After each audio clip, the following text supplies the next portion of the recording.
मेरा नाम सुनील है। मैं गांव से पढ़ाई पूरी करने के बाद शहर में पढ़ाई करने आया था ताकि अपने माँ बाप के सपने को साकार कर सकूं।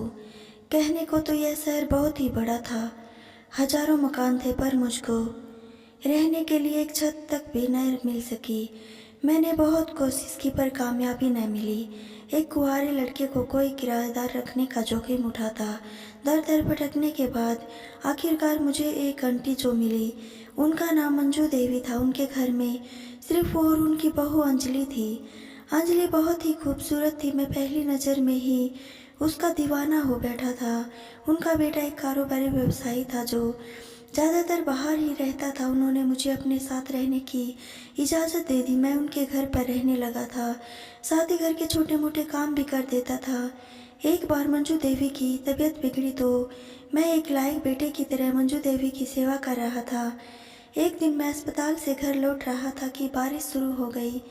बारिश तेज होती जा रही थी। मुझे जल्दी से जल्दी घर पहुंचना चाहता था ताकि किताबें भीगने से बच जाए। जैसे ही मैं घर पहुंचा तो दरवाज़ा खुला देख चौंक गया। मैं घर के भीतर दाखिल हुआ तो आंगन का नज़ारा देख मैं अपने सुध-बुध भूल गया। अंजलि लहंगा ब्लाउज पहने बरसात के पानी में नहा रही थी। भीगे कपड़ों में उसका सौंदर्य और भी गजब ढा रहा था। यही वजह थी कि मैं एकटक अंजलि को निहारता रह गया। इतने करीब से जब मैंने अंजलि के आकर्षक बदन को भीगते हुए देखा तो जैसे मेरी धमनियों में बह रहा रक्त उबाल खाने लगा हो। तुम कब आए? मुझको सामने पाकर अंजलि चौंकते हुए बोली।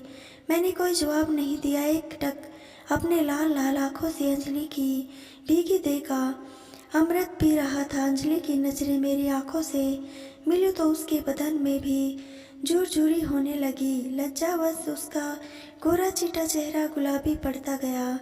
न जाने ऐसा क्या हुआ कि अंजलि अपनी जगह खड़ी न रह सकी, दौड़कर मेरे सीने से लग गई।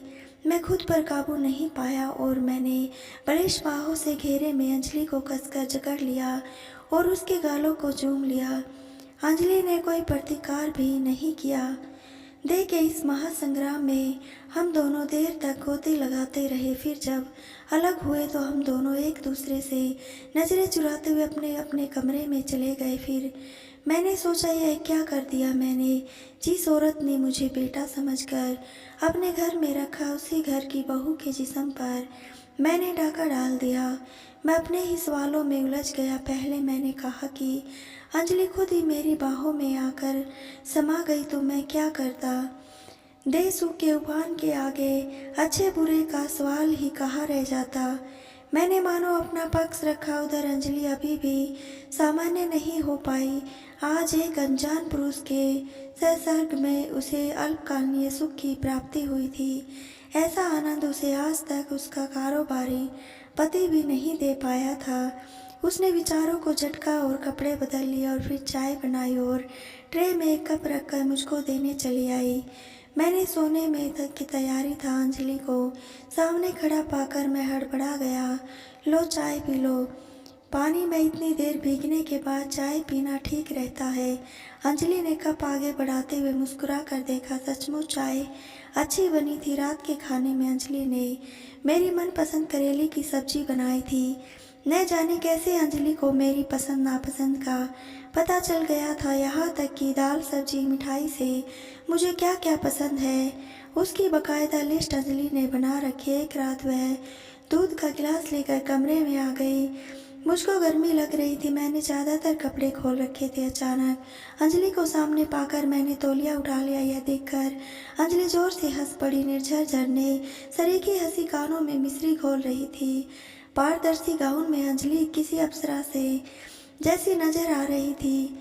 गिलास मेज पर रखकर वह पलंग पर ही बैठ गई और अपने हाथों से मेरे बालों को सहलाने लगी। मैं इतना भोला नहीं था जो स्त्री के मनोभावों को न समझ पाता। उस रात हम दोनों ने एक साथ रहे। पूरे घर में हम दोनों अकेले और रात की तन्हाई का सहारा। ऐसे में कोई कसर कैसे पाती। 2-3 दिन में मंजू देवी अस्पताल से स्वस्थ होकर घर लौट आई।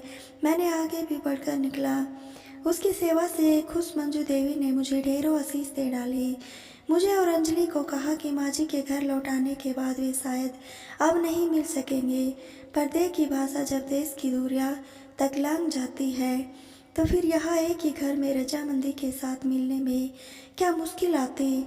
अब तो हालात यह थी कि जब दिल करता अंजलि अपने कमरे में बुला लेती और उसके साथ देह की तृष्णा पूरी करता। उधर अंजलि को भी मेरा साथ अच्छा लगता। पति की अनुपस्थिति में किसी युवा स्त्री की देह जो सुख चाहती है, मैं वह सुख अंजलि को प्रदान कर रहा था। देह सुख के भोग में दोनों शायद यह बात भूल गए कि सुख हमेशा अकेला नहीं आता, अपने साथ दुख भी लेकर आता है। अंजलि के समर्पण ने मुझको निरंकुश बना दिया। मैं हरदम मनमानी करने लगा। अंजलि मेरे लिए जिस्म की भूख मिटाने वाली महज मशीन बन गई थी।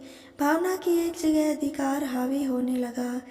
मैं एक पति की तरह हुक्म देकर उससे बात करता। एक बार तो मैंने हाथ भी उठा दिया। धीरे धीरे मेरे और अंजलि के रिश्ते में पहले जैसी बात नहीं रही।